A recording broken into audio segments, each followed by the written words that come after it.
সমাজের বেঁধে দেওয়া গণ্ডি ছাড়িয়ে বাগদেবীর আরাধনা করে নজির গড়ল যাদবপুর বিদ্যাপীঠ।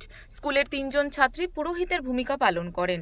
শুধু পুরুষ পুরোহিত কেন, মহিলারাও পুরোহিতের ভূমিকা পালন করতে পারে, এই বার্তা দিতেই এই উদ্যোগ বলে দাবি পুরোহিতের ভূমিকা পালন করা ওই ৩ ছাত্রীর।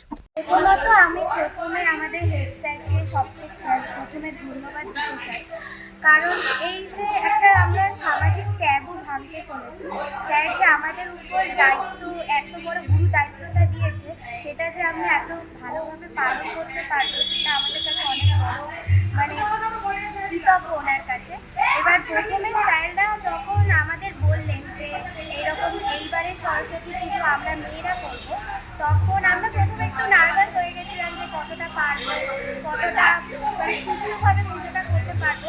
কিন্তু তারপর যখন আমাদের দুই দাদা এসে আমাদের শেখাতে শুরু করলো, তখন আমরা আস্তে আস্তে ভাবতে লাগলাম না যে ঠিক আছে আমরা পেরে যাব।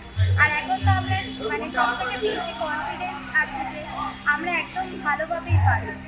৩ জন স্কুল কন্যা পুরোহিতের ভূমিকা পালন করে বিদ্যাদেবীর পুজো অর্চনা করেন। মন্ত্র উচ্চারণ এবং নিয়ম রীতিনীতি মেনেই নিজেদের স্কুলের সরস্বতী পুজোয় পুরোহিতের দায়িত্ব পালন করলেন ক্লাস 6 এবং 7 এর ছাত্রীরা। স্কুলের পুজোতে পুরোহিতের ভূমিকা পালন করতে পেরে গর্বিত তারা, কারণ সমাজের তৈরি করা গণ্ডি পেরিয়ে তারা একটি দৃষ্টান্ত স্থাপন করলেন। শুধু তাই নয়, এক প্রকারের প্রশ্ন তুললেন, কেন শুধু পুরুষ পুরোহিতরাই পুজো দিতে পারবেন, মহিলারা কেন নয়? তবে এই দৃষ্টান্তের কারিগর হলেন স্কুলের প্রধান শিক্ষক পার্থপ্রতিম বৈদ্য। তার নির্দেশেই এই বছর পুরুষ পুরোহিতকে দিয়ে নয়, স্কুলের ছাত্রীদের দিয়ে পুজো হলো। দেখুন, একটা কথা বলতে পারি বিদ্যালয়ের প্রধান হিসাবে, শিক্ষকের কাজ ছাত্রছাত্রীদের মানুষ হিসেবে গড়ে তোলা, ওদেরকে অনুপ্রাণিত করা, সমস্ত কিছু সংকীর্ণতার বাইরে উঠে গিয়ে ওদেরকে মনুষ্যত্বের পাঠ দেওয়া। আমার মনে হয়েছে ব্যাস এইটুকুই, বাড়তি কোনো কিছু বলার জায়গাতে নেই আমি। পুজোর সমস্ত রীতি অনুযায়ী যজ্ঞ করেন এই 3 পুরোহিত কন্যা সহ একাধিক ছাত্রীরা।